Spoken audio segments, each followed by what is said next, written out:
Madhava Kunja Bihari Jaya Radha Madhava Kunja Bihari Jaya Radha Madhava Kunja Bihari Jaya Radha Madhava Kunja Bihari Gopi Jana Balaba Girivanadari Gopi Jana Balaba Girivaradari Gopi Jana Balaba Girivanadari Gopi Jana Balaba Girivaradari Yasodanandana Brajajana Rajana Yasodanandana Brajajana Ranjana Yasodanandana Brajajana Rajana Yasodanandana Brajajana Ranjana Yamuna Tira Vanachari Yamuna Tira Vanachari Yamuna Tira Vanachari Yamuna Tira Vanachari Jaya Radha Madhava Kunja Bihari Jaya Radha Madhava Kunja Bihari Gopi Jana Balava Girivanadari Gopi Jana Balava Girivaradari Yasodanandana Brajajana Rajana Yasodanandana Prajajana Ranjana Yasodanandana Brajajana Rajana Yasodanandana Prajajana Ranjana Yamuna Tira Vanachari Yamuna Tira Vanachari Jaya Radha Madhava Kunja Bihari Jaya Radha Madhava Kunja Bihari Jai Gaur Premananda Hari Hari Krishna. Well, good morning to all the devotees in Japan. So we're on Canto 8, Chapter 20, Text 11. 今日は第8巻20章11節ですね。 And this chapter describing the story of Bali Maharaj and Vamana Dev. この章はバリマハラージとバムナデーバのお話です。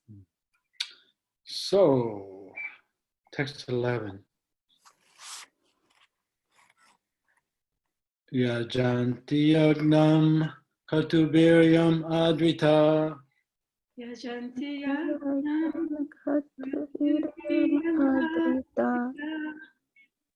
bhavanta amnaya vidana kovida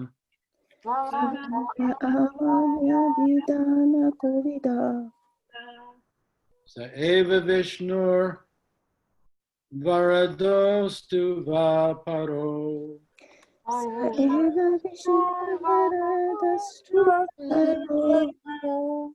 Tasyam Yamunmai Shitim Ipshitim Mune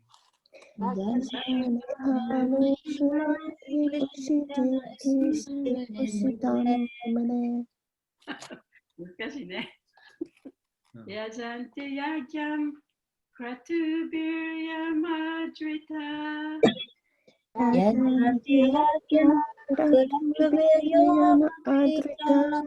Bhavanta amnaya vidana kovida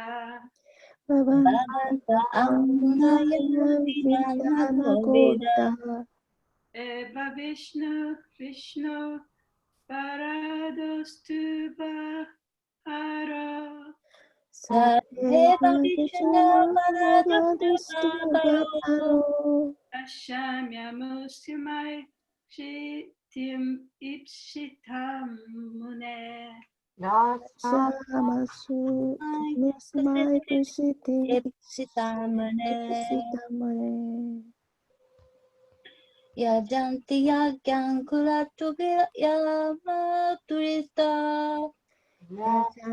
Yajana Puratu Piryama Adurta Bhavanta Amnaya Vidana Kovida Bhavantu Amnaya Vidana Kovida Sa Eva Vishnu Paradustu Vaparo Saeva Vishnu Paradastu Vaparo Dashamya Musumai Kusitin Ipsitamune Dashami Amusuma Ikusitim Ipusitamune Yajam Kratuviryan Adrita Yajanti Yajam Kuratu Viryama Adita Vanta Manaya Vidana Kovida Amanya Vidana Kovida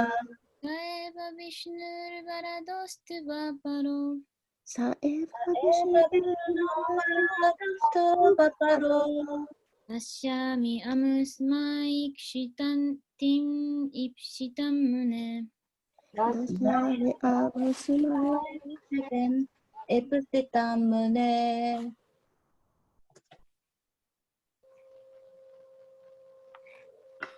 Okay, word for word. Yajanti, Yajanti worship. 崇拝する Yagnam, ヤグナム who is the enjoyer of sacrifice. 捧げ物を楽しむお方 Kratubi, クラトゥビー by the different paraphernalia for sacrifice. 捧げるためのさまざまなものによって Yam, ヤン yummy, unto the Supreme Person. す思考なるお方に Adrita, アドリタ very respectfully. 多大なる敬意を込めて Bhavanta, ババンタ all of you. あなたたち全員 Amnaya Vidana Kovida, アームナーヤビダーナコービダ great saintly persons fully aware of the Vedic principles of performing sacrifice. 儀式履行のヴェーダ原則を完全にわきまえている偉大な賢人たち Saw さあ that. のこと Eva, エヴァ indeed. 実に Vishnu ヴィシュヌ is Lord Vishnu, the Supreme Personality of Godhead. 思考人格神主ヴィシュヌである Varada, バラダ either he is prepared to give benedictions. 主は恩恵を授ける用意ができておられる Astu, アスト he becomes. 主は何々になる Va, は or または para, パラ comes as an enemy. 敵としてやってくる Dashyami, ダーシャーミー I shall give. 私は与えよ Amushmai, うアムーシュマイ unto him, unto Lord Vishnu, Vamanadev. 主ヴィシュヌであるバーマナデーバに Shitim, クシティン the tract of land. 広い土地 Ipsitam, イプシターン whatever he has desired. 何でも主が望むものを Mune, 胸 O great sage. 偉大な聖者よ Translation and purport by His Divine Grace, A.C. Bhaktivedanta Swami Srila Prabhupada. O great sage, great saintly persons like you, being completely aware of the Vedic principles for performing ritualistic ceremonies and yagyas, worship Lord Vishnu in all circumstances. Therefore, whether that same Lord Vishnu has come here to give me all benedictions or to punish me as an enemy, I must carry out his order and give him the requested tract of land without hesitation.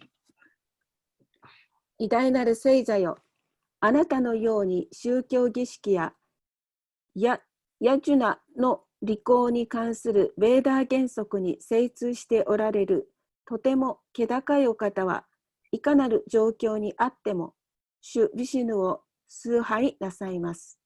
故にその同じヴィシュヌがあらゆる恩恵を与えようとしてここに来てくださろうと、敵となって私を罰するために来られようと、私は主の指図に従い、求められた広大な土地をためらいなく差し出さなくてはなりません。はい。Report. As stated by Lord Shiva, Aradhanam Sarvesham Vishnur Aradhanam Param Tasmat Parataram Devi Tadiyanam Samacharam. This is from the Padma Purana. Although in the Vedas there are recommendations for worshipping many demigods, Lord Vishnu is the supreme person, and the worship of Vishnu is the ultimate goal of life. 解説です。主シヴァは以下のように述べています。アラダナナムサルベシサムビシュノールアラダナムパラムタスマトパラタラムディビタディヤナムサマルチャナムパダマプラナ。ベーダではたくさんの神々の崇拝が進められていますが、主ヴィシュヌは至高主であり、ヴィシュヌの崇拝こそ人生の究極的目的です。はい。The Vedic principles of the Varnashram institution are meant to organize society to prepare everyone to worship Lord Vishnu. バールナーシュラマ制度のベーダ原則は、人々に主ヴィシュヌを崇拝させる準備に必要な組織を編成するためのものです。Varnashram Charat Vata Purushena Parapuman Vishnur Arajete Panta Nanyata Tosha Karanam. The Supreme Personality of Godhead, Lord Vishnu, is worshipped by the proper execution of prescribed duties in the system of Varna and Ashram. There is no other way to satisfy the Supreme Personality of Godhead. Vishnu Purana 389.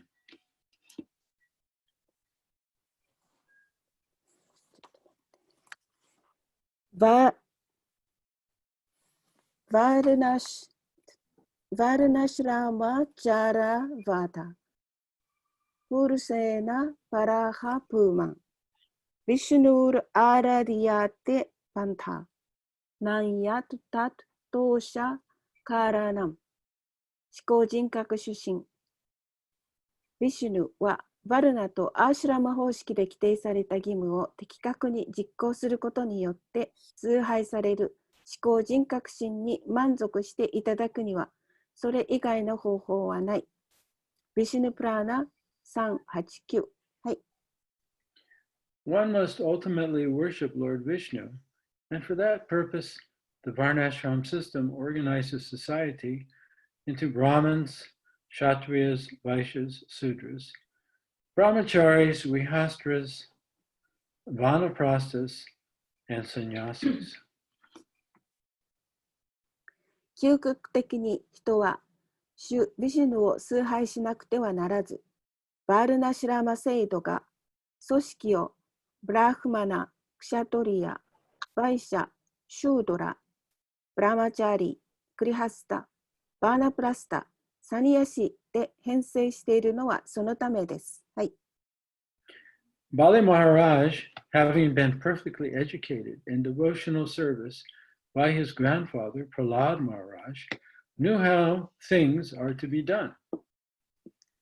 祖父のプラーダ・マハラージャによって献身奉仕の完璧な教育を受けたバリ・マハラージャは、物事はどのようになされるべきかということを知っていました。はい、He was never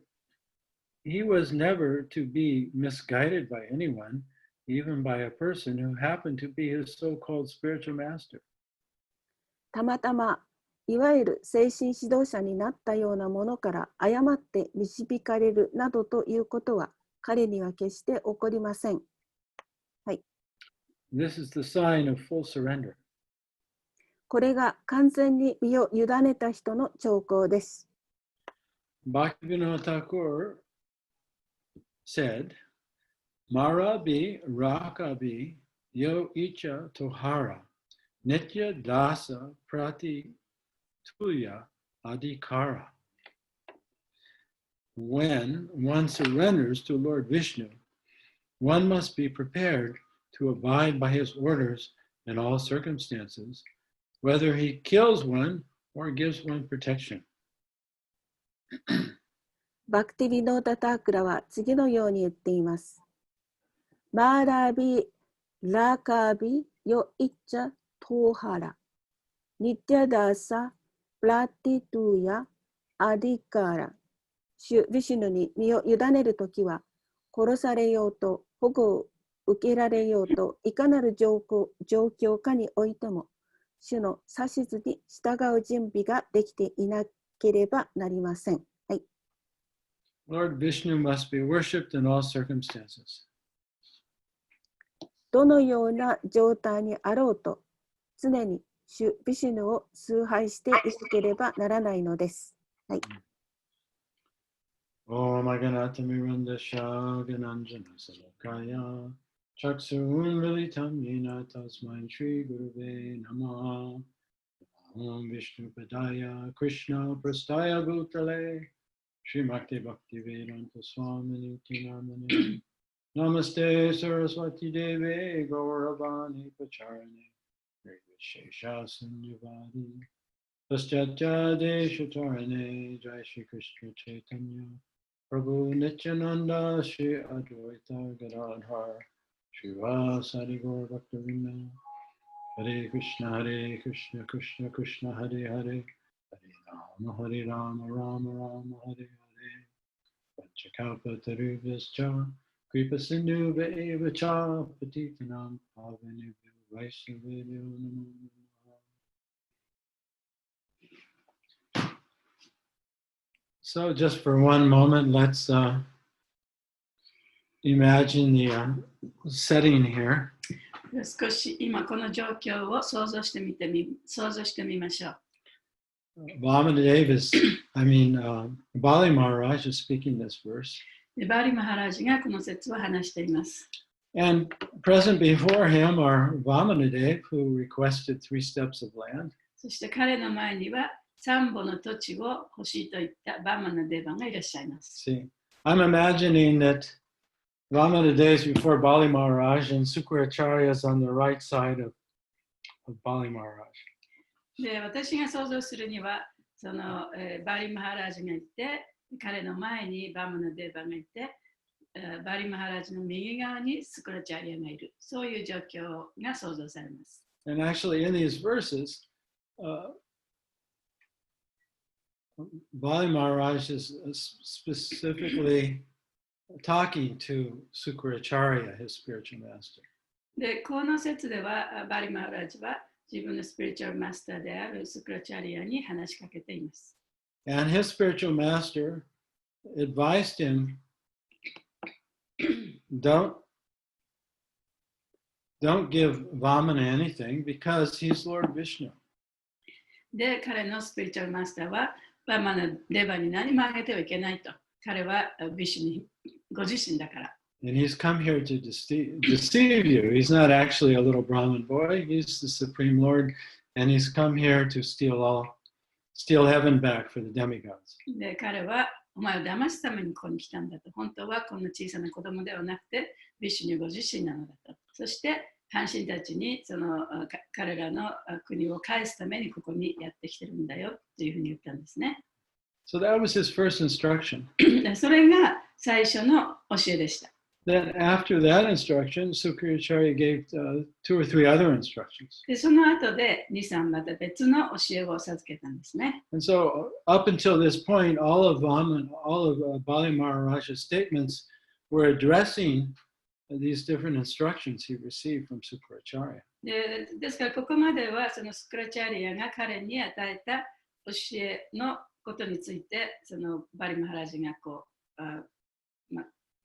尋ねたりいろいろ言ったりしてるわけですね。Yeah, so although the first instruction was, this is Lord Vishnu, don't give him anything. 最初の教えはこの方はビシュニュ神だからなんかあげちゃいけないよと言ってるんですね。Up until this verse, Bali Maharaj hasn't actually addressed that.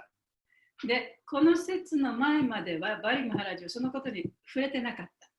He's addressed the other instructions that he received from Sukracharya. で、彼はこの説の前まではそのスクラチャリアによって与えられた教えの他の文をね、いろいろ論争してたわけですね。Yeah, basically Sukracharya, he gave logical and also instructions that are based on Vedic teachings.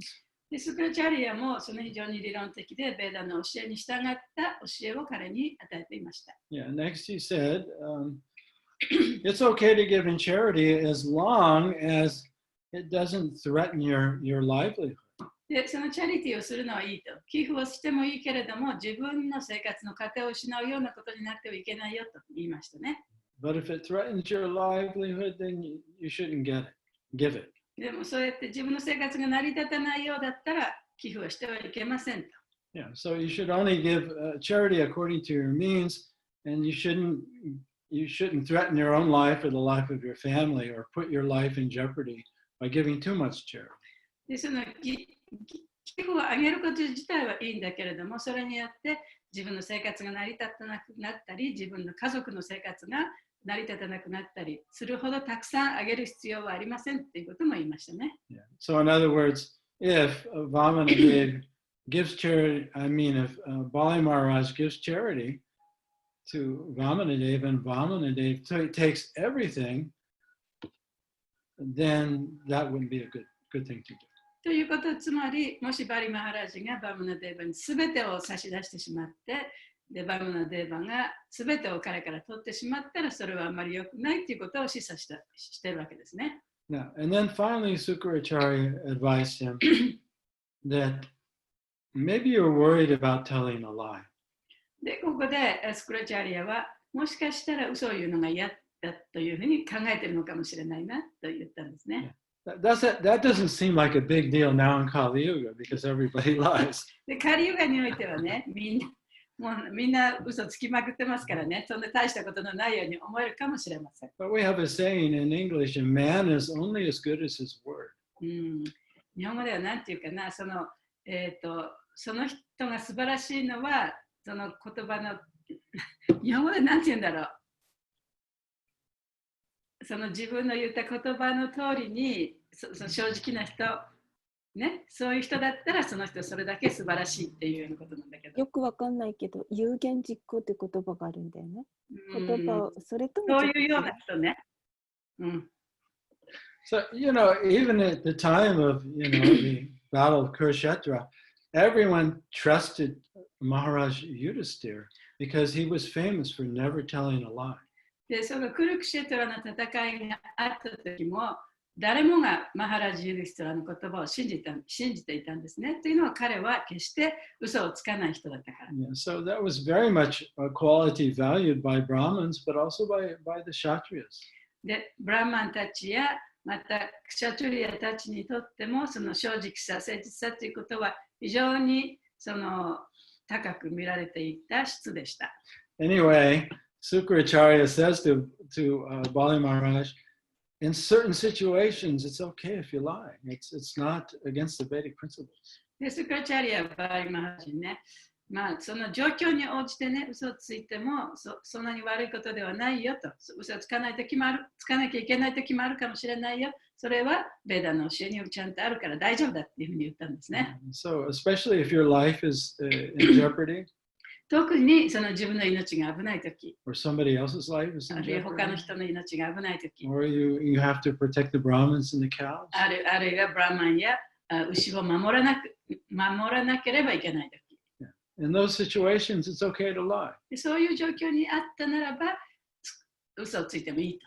So, anyway, that was the instruction by Sukracharya. それがそのスクラチャリアの指示だったんですね。So, Bali Maharaj, said, well, okay, I can understand the principle of not giving charity if it's going to, beyond your capacity where it would jeopardize your life. でバリマハラジは自分の生活が成り立たないくなってしまうほどの寄付をしてはいけないっていうのはちゃんとよくわかりますと言いました。 Yeah, so generally, I accept that. でそれは一般的には私はそういうことは受け入れますと。 But he says when it concerns to lying, especially lying to a Brahmin or cheating a Brahmin, he says, there's nothing that frightens me more. Not even death frightens me compared to that. でもその嘘をつくということに関しては、それは死ぬよりも自分は恐ろしいと。 And then he mentioned a statement by Mother Earth. そしてそのMother Earth、地球ですね、大地ですね、の言ったことを引用して言ってます。Mother Earth said that she can bear the weight of anything except for one thing. で、その大地というのは、私はどんな重さにも耐えられると。たった一つ以外のもの以外は。たった一つのもの以外は。I can't bear the weight of those who lie. で、嘘をつくものの重さは耐えることができない。That is the most sinful thing. それはとても一番最低に罪深いことだ。And so Bali Maharaj says, I would rather die than lie to a Brahmin. で、バリマハラジはブラマに嘘をつくくらいだったら死んだ方がマシだと言ったんですね。And he said, then of course, Bali Maharaj, actually from the beginning, you can tell that he was not going to follow the instructions of Sukracharya. バリマハラジはもう最初からスクラチャリアのその教えに従うつもりはなかったということがわかります。But out of respect for Sukracharya and all of his dependents, he was explaining to them his reasoning of why he actually wanted to grant Vamanadev's request. しかし、そのスクラチャリアにその敬意を払うために、そしてそこにいる人たちに敬意を払うために、なんで自分はこうやって約束した、その約束を破れないのかということを説明してるんですね。Yeah, so up to this point, he's been giving Vedic reasons and logical reasons why he wants to grant Vamanadev's request. でここまで彼はそのベーダのその原則からしてなぜ自分はこの約束を守らなきゃいけないか、あるいはその理論的に見てもね、なぜこの約束を破れないかということを説明してたわけです。And the last reason he gives is, he says, especially for a king or a kshatriya, it's good to give in charity. で、その特に王様とかクシャトリアにとってその寄付をするということは、施しをするということはとてもいいことなんだ。Especially if it's to a Brahmin 特にブラマンにそういうものを与えるのはいいことなんだ。 and to a saintly person. あるいはその聖人ですね。そういう人に施しをするのは素晴らしいことだ。He says those kind of opportunities don't often come. で、そういう機会はあまりね、めったにないものだ。 And he says, besides, when I die or when you die, you have to give it all up anyway. So why not give it up before you die? で、それ以外にもね、もし私が死んだら、あるいはあなたが死んだら、すべてのものがなくなると。だから、そこでなくなるくらいだったら、今あげたと同じじゃないかっていうふうなことを言ってるんですね。And so up until this point, Bali Maharaj has not addressed Sukracharya's original instruction. ここまでは、そのバリマハラジは、スクラチャリアの最初の教えについて触れていませんでした。But now in this verse he is. しかし、この説で初めて彼はそれに触れるんですね。Sukracharya says, this is Lord Vishnu. he's going to take everything away from you. Therefore, you shouldn't give him anything. シュクラチャーリは、これはビシュ入信だから、お前からすべてのものを取ってしまうよと。だからそんなすべてのものをあげる必要はないんだというふうに言ったんですね。So we see that actually in this verse, Bali Maharaj is rejecting the instruction of the spiritual master. で、この説では、バリ・マハラージは彼のスピリチュアルマスターの教えに反しています。He's saying that because the spiritual master should be directing you to surrender to Lord Vishnu.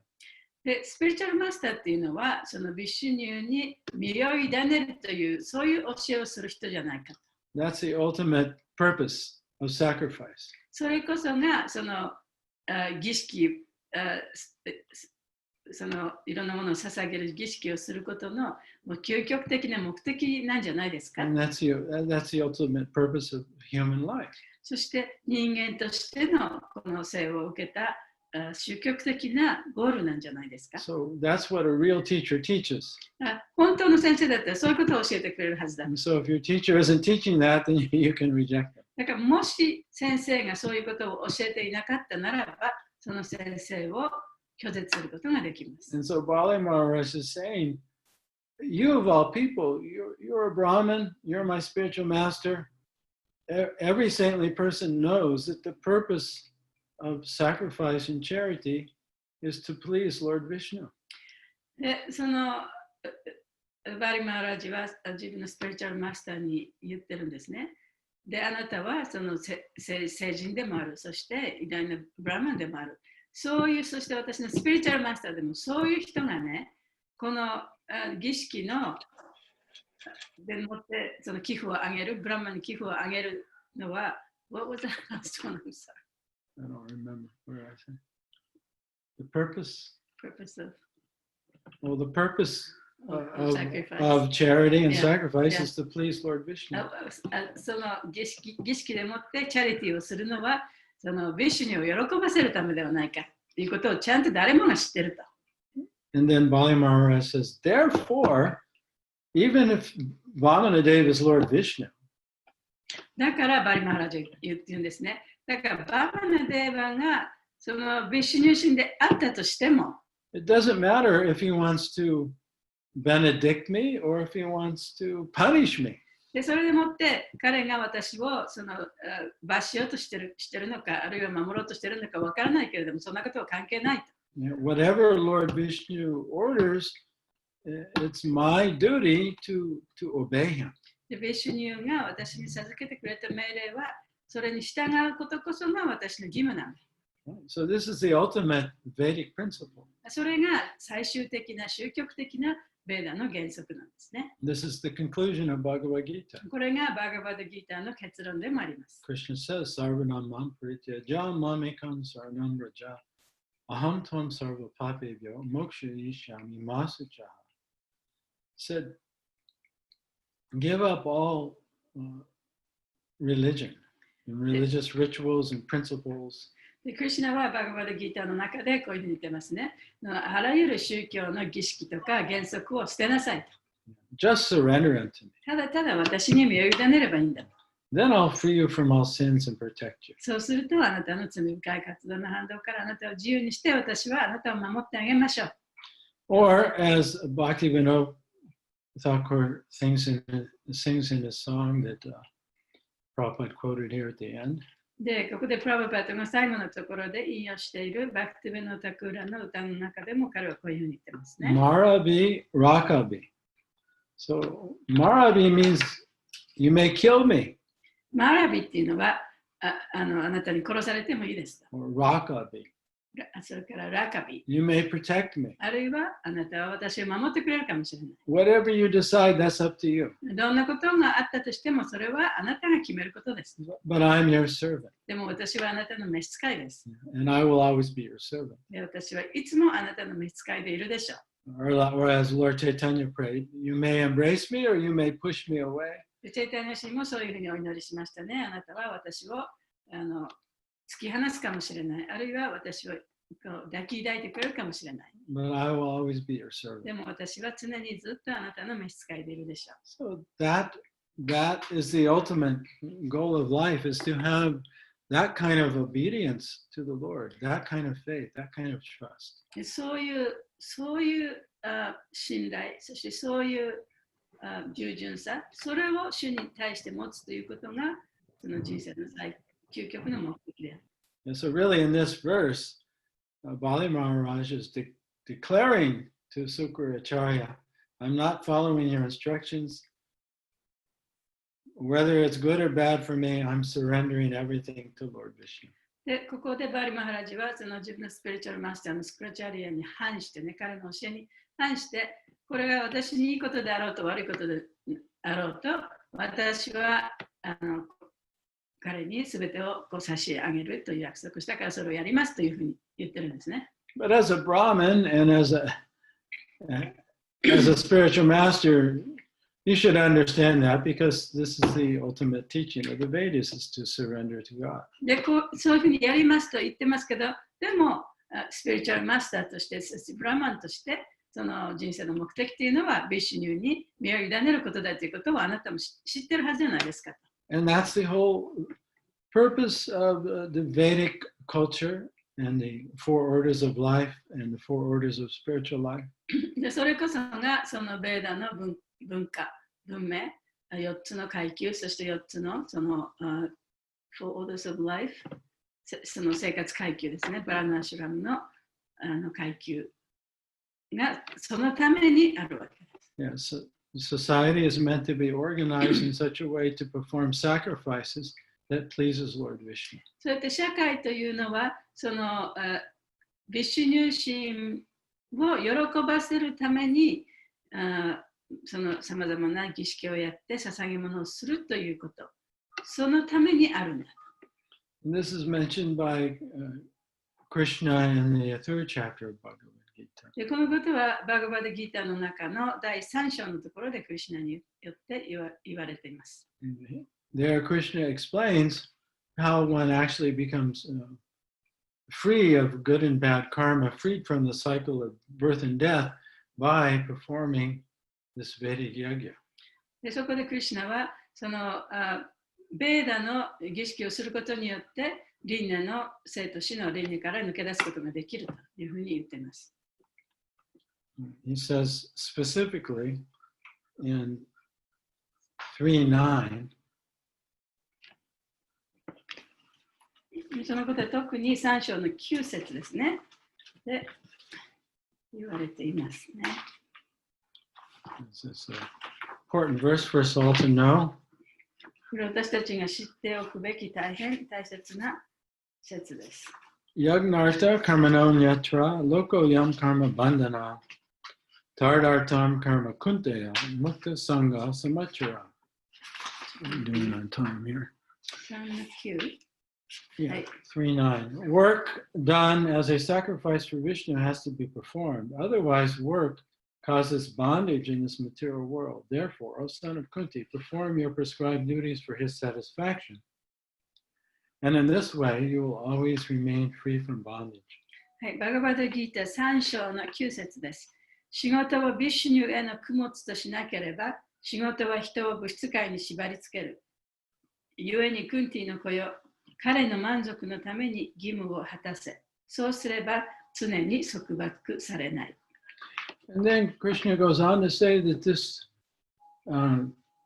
this method of liberation has been created by the Lord Himself.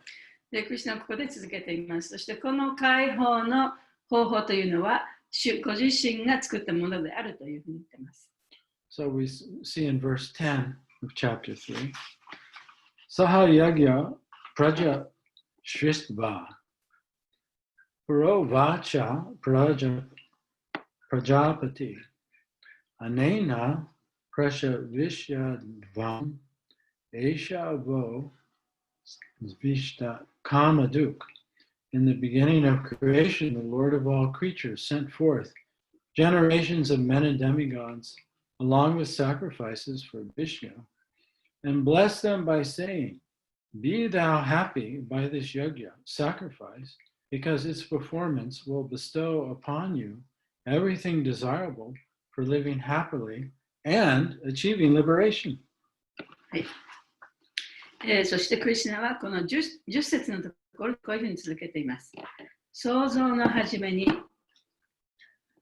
造物主っていうのはプラジャパティのことですね。は人類と神々を作り、各自にビシュニュへの捧げ物、ここでは義務の意をつけてこの世に送り出し、こう言って祝福した。何時らこのヤギャによって幸いになり、これを達成すれば望むものすべて授けられ、下脱に達する。So although Bali Maharaj was born in a family of demons, his great-grandfather is Hiranyakasipu, he himself was never a demon. バリマハラージというのは、その悪魔の家系に生まれてきてね、でも彼のおじいさんが、曽祖父がヒラニャカシプーだったんですね。でも、バリマハラージ自身はその悪魔ではなかった。Yeah, as we read before in a previous verse in purport, because Bali Maharaj is the grandson of Prahlad Maharaj, he's a Kripa Siddha. で、この前の方の説でも読みましたけれども、バリマハラージはプララダマハラージの孫であったために、彼はクリパシダと呼ばれていました。Which means he's perfect in self-realization, perfect, he's a fully awakened devotee, fully surrendered to the Lord. で、彼は完全に目覚めたディボーティーであり、完全に神に身を委ねたディボーティーでもありました。And he attained perfection simply by the mercy of his grandfather, Prahlad. そして彼が完成を収めたのは、パラダマハラージ、彼のおじいさんであるパラダマハラージの慈悲に他ありません。So in his heart, he was always surrendered to the Lord.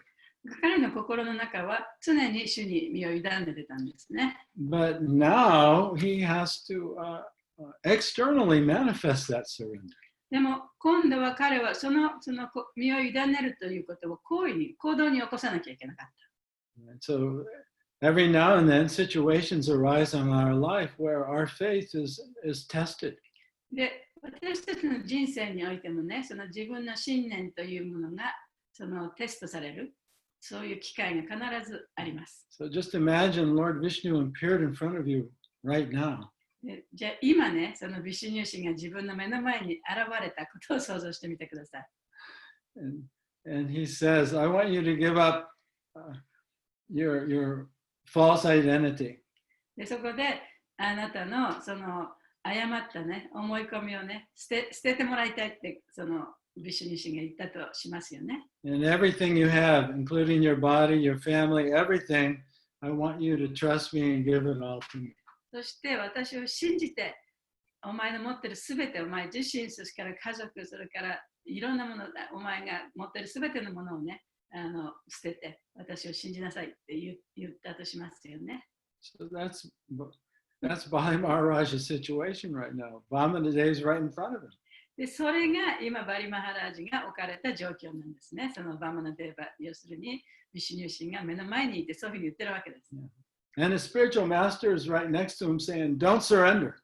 で、スピリチュアルマスターは彼のすぐ隣にいて、いやいや、身を委ねちゃいけないよって言ってるんですね。And he's saying, yes, I'm going to surrender. で、 I am いやいや、 surrender. 私はこれから身を委ねます。完全に身を委ねますと。Because Lord Vishnu was the highest. というのは、ビシュニュー神こそが最高の人だから。And so to make this point, Prabhupada quotes two verses from the Padma Purana. でこのポイントを強調するために、プラバパートはパダマパラナから2つ、パダマパラナともう一つ違うところだね。Yeah, two verses from Padma Purana. パダマパラナから2つの説を引用しています。So the first verse he quotes is a famous verse that Lord Shiva, spoken by Lord Shiva. で最初の説はシバシーが語ったとても有名な説です。And he's speaking to his wife Parvati. で彼は自分の奥さんのパラパティに向かって話してるんですね、シバシーは。Because she was wondering, who is in the highest position? What is the highest worship?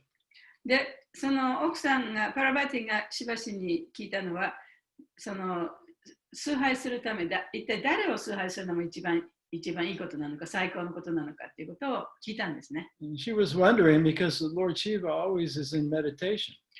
彼女がそれを聞いたのは、シバ神はいつもその瞑想状態にあったからです。And he's meditating on Lord Vishnu. で、彼はいつもそのビシュニュ神を瞑想してたからです。So anyway, she asked him, what is the highest worship?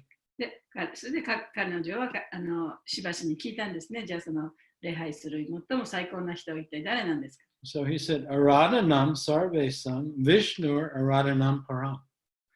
He said, well, Aradhanam or Aradha. Aradhana means to worship. アブラダナムっていうのは worship the Radha? No, it means Worship. to worship. So Aradhana. Radha means worship. Radha っていう言葉そのものが崇拝するという意味だそうです。で、アラダナムっていうのはその崇拝するという意味ですね。So he says, of all worship, Aradhanam Sarvesam. Vishnu Aradhanam Param. The highest worship is Lord Vishnu. で、そのあらゆる崇拝する中で最高のものはビシュニュを崇拝することだと。Tasmat Parataram Devi. Devi is speaking to his wife Devi. で、ここでタズマット・パルタラム・デイビってありますけど、デイビっていうのは自分の奥さんのことを指してますね。But he says, Devi, there's something to worship higher than Lord Vishnu. でもデイビーよ、本当はビシュニュ神を崇拝するよりももっと高いものがあるんだよと。Tasmat Parataram means beyond that. タズマット・パルタラムっていうのはそれ以上のっていう意味ですね。Tadiyanam Samataram. Actually, to worship that which is connected with Lord Vishnu is even higher. In other words, the worship of Lord Vishnu's devotees is higher than the worship of Lord Vishnu. で、それはそのビシュニュ神に関係のあるものを崇拝する方がもっと高い崇拝だよと。で、それはどういうことかというと、ビシュニュ神に使えるもの、それに使えることの方がより高い崇拝の仕方だというふうに言ったんですね。Yeah, so this verse is often quoted when we're talking about the importance of worshiping the devotees of the Lord. で、この説は、その主のディボーティーを崇拝するということがいかに素晴らしいかということを強調するときに引用される説ですね。In other words, it's more effective to worship the Lord by going through his devotee. で、その主を崇拝するにあたって、主のディボーティーを崇拝する方がずっと効果的だと。But anyway, the verse starts out by saying the highest worship is Lord Vishnu. でもこの説が言ってるのは、まずね、その最高の崇拝はビシュニュ神を崇拝することだ。But even higher than the worship of Lord Vishnu is the worship of Lord Vishnu's devotees. でそれ以上に高い崇拝というのは、ビシュニュ神に使えるもの、ビシュニュ神のディボーティーを崇拝することだと。Because ultimately it's not about love, about law or ritual, but it's about love. というのは、最終的にはね、これはその法則とか原則とかっていうことではなくて、愛だからです。Krishna says, if you offer me with love, water, fruit, or a flower, or a leaf, I'll accept it. で、クリシュナもバガバダギーターの中で、私に一杯の水、一枚の葉、一つの花を捧げてくれれば、愛を持って捧げてくれれば、私はそれを受け入れますよというふうにも言っています。So it's not just about pleasing Lord Vishnu because he's the Lord and we're afraid and, you know. ビシュニュを喜ばせる。で、ビシュニュ神っていうのはその神様だから、その神様に喜んでもらわないと恐ろしいから、ね、そう喜ばせるということではないんですね。It's about offering our love, our gratitude. で、それはどういうことかというと、私たちの愛、感謝を持って私たちの愛を捧げるということです。And so pure bhakti is about wanting to really please the Lord, to do something that's really pleasing to him, that he likes. 純粋なバクっていうのは、その主を喜ばせる、すなわち主が好きなことをやって喜んでいただくということなんですね。So just like a father loves his children, 例えばお父さんは自分の子供を愛してます。or a master loves his dog. あるいはその犬のね、ご主人も犬のことを愛してます。If you really want to please the master, or if you really want to please the father, then you do something to please the children or to please the dog. Then the master or the father automatically becomes very, very happy. だからお父さんを喜ばせたかったら、あるいは犬の飼い主を喜ばせたかったら、その犬なり、あるいは子供のことをね、褒めてあげると、お父さんも犬の飼い主も喜ぶと。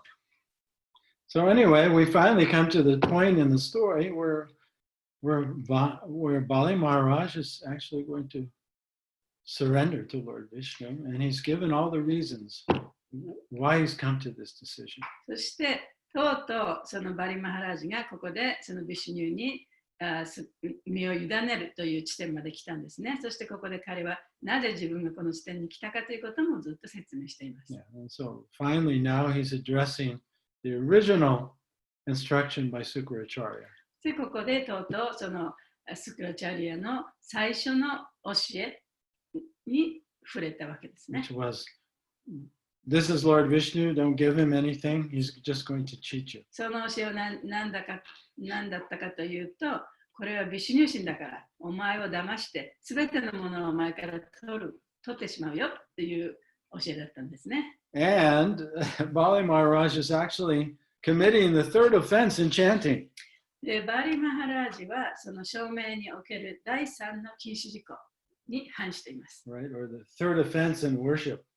あるいはその崇拝の第3番目のオフェンスですね。Which is to minimize the spiritual master. それは、精神指導者の教えをこうあまり重要に考えないという。Yeah, and to not or to disobey the orders of the spiritual あ master. るいはスピリチュアルマスターの命令に従わないという。But as we've already discussed, it's actually appropriate for Bali Maharaj to reject the instruction of his spiritual master because it's not a bona fide instruction. で、しかし、前にも言いましたけれども、バリマハラージがここで自分のスピリチュアルマスターの教えに反対したということは、それはもう適切なことだったんですね。But と Bali いうこ Maharaj, とは、彼の教えがその本来のその人生の目的に反するものだったから。but we also can appreciate that Bali Maharaj has not come to this conclusion to reject his spiritual master whimsically. しかし、バリマハラージはその身勝手にね、その自分のスピリチュアルマスターの教えに反したわけではありません。Yeah, he's actually giving Vedic and scriptural reasons for rejecting his spiritual master's order. で、彼はそのスピリチュアルマスターの命令に反するということに関して、ベーダから、あるいはその文献からいろんなことをこう引用して、その教えに反したということを説明してるんですね。Because the purpose of all charity, the purpose of all sacrifice is to please Lord Vishnu. というのは、そのチャリティー、寄付の目的、そして儀式の目的というのは、ビシュニュー神を喜ばせることだからだ。And he's saying, I'm going to do that. で私はそれをちゃんとやりますと言ってるんですね。Okay. So, any comments or questions before we finish today? 今日終わる前にコメントとか質問とかありましたらどうぞ。コメントです。はい。バリマハラージャは今、スクラチャリアにこう反抗してる。で、お父さんとそれから犬の飼い主の話も出てきたんですけど、私たちも10代になってくると両親が言ってることに反抗する。でもなんで反抗するかっていうと、やっぱり親が言ってることって世間体ばっかり考えていろいろこう教えることが多いから、やっぱりなんか今ここで言われていることは私たちの人生でも経験したことかなと思ってます。どうぞ。願ってください。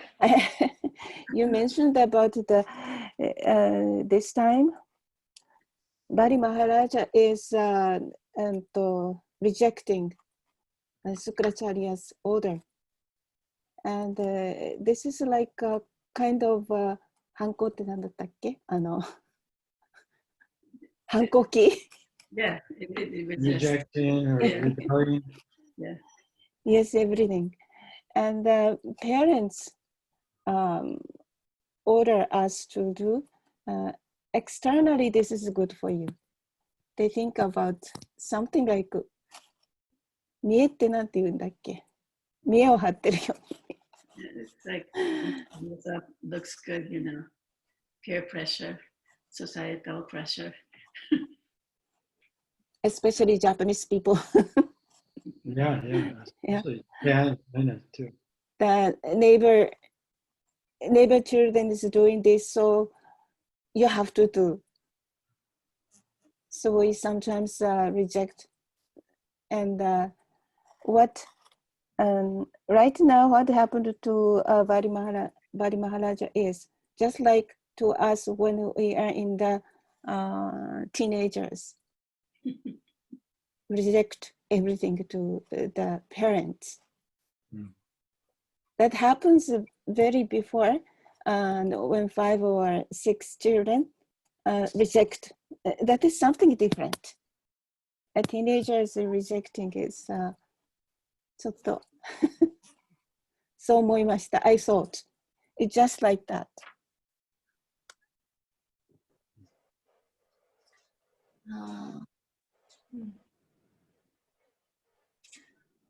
私もコメントします。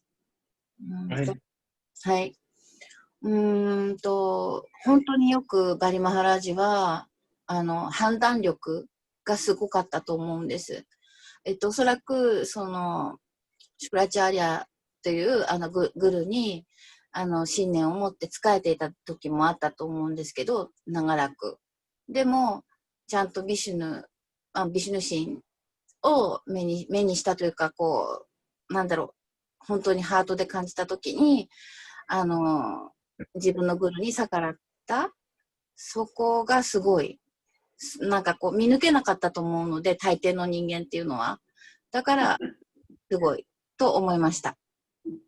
She thought Bali Maharaj was very, he had a very good judgment, because most people, even though the Lord himself comes in front of them, they may not be able to tell that, you know, if that's the Lord, mercy coming to me. But he was able to see, this is the Lord and this is what I want to do. He had a very strong will to serve, and then surrender to him. So she thought it was sugoi. Yeah. So I mean, that's why Bali Maharaj is one of the 12 Mahajans. だからこそバリマハラジャは12人のマハジャンの一人なんですね。He had everything. 彼はもうすでにいろんなものをもう全てを持ってた人だしね。He controlled the whole material universe. 物質的な宇宙を全てコントロールしてた人ですから。But he gave it up. それを全部捨てたわけですね。No matter, he didn't know what the consequences would be. だからどうなるかってことは分からなかった。彼はね。But he just trusted the Lord. でも主を信じてやったわけですね。And so, it's such a glorious, he's such a glorious devotee. 非常にその称えられるべきディボティですね。Thank you for your comment, both of you. 皆さん。Hare Krishna. ありがとう。 Hare Krishna. Hare Krishna Guru Maharaj Anvat Pranam. I have one question. Actually, in the Nectar of Devotion, it is written that whoever becomes devotee, there is like one Shubhada, like all auspiciousness will come to the devotee. And here in this verse, like Bhaktivinoda Thakur said that when one surrenders to Lord Vishnu, one must be prepared to abide by his orders in all circumstances, whether he kills one or gives one protection. So in that auspiciousness, we should think that it is like whatever happens or whatever, like bad or good, it's good only. So in that way, we should take that thing, that Shubhada thing.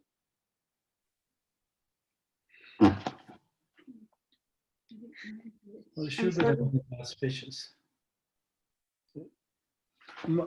I have to explain just to kind of rephrase what you said so that Mahaguna can translate it. Okay. So just make sure I got it right. Okay. So when Bhaktivinoda Thakur is mentioning in his song Yeah. that when you surrender, Yeah. this kind of surrender, the devotee actually develops auspicious qualities in his character. Correct? Yes, yes. It's written in Nectar of Devotion that. で、ここでバクティブのタクーラが言ってるようにね、たとえ主によって殺されても、あるいは守られても、私はあなたに身を委ねますと、あなたを信じて身を委ねますって言ってますよね。で、そういうことをすることによって、貴重な質というのが、ディボーティには生まれると。Actually, auspicious quality, as in like devotee always thinks that all auspicious will come in his life. Like he thinks that everything will be good in that sense. それは、ディボーティというのは、自分のところにいつもいいことしか来ないんだと。そういうちゃんと強いね、確信を持ってるという、そういうことが貴重な質ということだそうです。Yeah, it's that kind of attitude a devotee has. で、ディボーティはそういうね、態度を持ってるんだ。That he sees that because the Lord is maintaining and protecting me, whatever comes is ultimately good for me, even if from a material point of view, it's not so good. Like if the Lord takes everything away. だからディボーティにとってはね、いいこともあるし悪いこともあって、いろんなことがあるけれども、最終的に主は私たちを維持して守ってくれる人なわけですから、どんなことがあっても心配することはないと。すべてのことはちゃんと自分にうまくいくようにできてるんだっていう、そういう信念を持ってるね。So that means the devotee, his experience is full of light and auspiciousness. で、それはどういうことかというと、ディボーティは光に満ちた貴重なものを常に体験しているということになります。So suffering, we have physical pain, but that's not suffering. で、私たちには肉体的な体の痛みとかね、そういうものはありますよね。でもそれ自体は苦しみではない。Suffering occurs when we resist what is happening. で、その苦しみはなぜ起こるかというと、そういうふうにいろんなことが起こったものに対して反対するから苦しみが出てくる。Because most of what happens in our life is beyond our control, yet we try and control it and resist it. で、私たちの人生に起こるいろんなものっていうのは、ね、大体のものは私たちがあんまりコントロールできないことが起こりますね。しかし、それを何とかしてコントロールしようとするから苦しいわけです。But the devotee is surrendered to the Lord and doesn't resist. でも、主に身を委ねたディボーティというのは、それに反抗しない。So he doesn't, or she doesn't suffer だから苦しまない。and feels even blissful. で、むしろ嬉しくなっちゃうんですね。Always seeing the hand of the Lord in で、い one's つも life. その主が私にこういうことをやってくださってるっていうふうに考えるからね。So I think in the Nectar of Devotion it's described that the first that the seed of bhakti sprouts. で、ネクター・ディボーションの中にも書いてありますけれども、まず最初にね、バクティの種がこう芽を出しますよね。And two little leaves unfurl. そして双葉が出てくる。And so one leaf is freedom from suffering. で、一つの葉っぱは苦しみからの解放。And the other leaf is auspicious life or subhada. で、もう一つの葉っぱはスバダといって、貴重な人生という意味ですね。Kleshagni, freedom from suffering. クレシャグニっていうのは苦しみからの解放。And Shubhada, シュバダって auspicious いうの life. は貴重な人生。Yeah, so that means you have a very positive outlook no matter what's happening. だからディボーティっていうのはいろんなものをポジティブにちゃんと見ることができるということです。どんなことが起こってもね。But practically also is that, when you begin devotional service and you begin chanting Hare Krishna, your sinful activities are canceled and you give up sinful activities. So you're not making any more inauspicious reactions for yourself. そのハレクシナのマントラをちゃんと唱えて、で献身奉仕を始めることによって、もうすでにそういうところまで来てるわけですから、いろんなことがあってもそれに対して苦しまないということですね、デボティは。Yeah, so we can look at auspiciousness as this inner peace, this inner confidence one develops as one fully trusts the Lord. だから、ここで言っているその吉祥さというのは、主に本当に完全に目を委ねたとき、そこから来る心のピース、平静さ、そして喜び、そういうものから出てくるわけです。Yeah, of course, we see this in the life of Srila Prabhupada. He went through so many difficulties, but he was always happy. He was always at peace. He was always certain of the mercy of the Lord and his spiritual master. で、それはプラブパダの生涯においても私たちは見ることができます。で、彼もまたさまざまな困難を乗り越えてね、でいろんなことが起こってもそれは主がなんかこういろいろアレンジしていることだというそういう固い信念があるからこそいつも心静かにそしてハッピーにこの主を広めることができたわけですね。Right? He wasn't, depressed about the past or worrying about the future.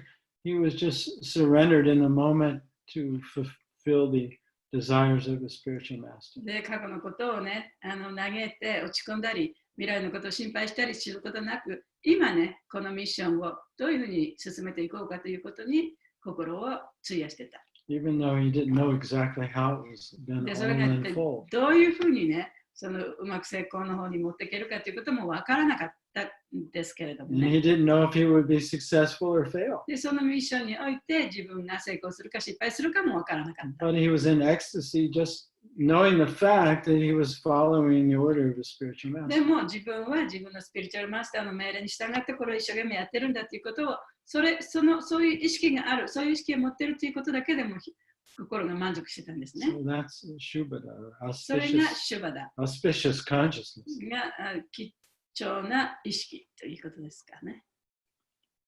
Thank you. Thank you so much, Guru Maharaj. Hare Krishna.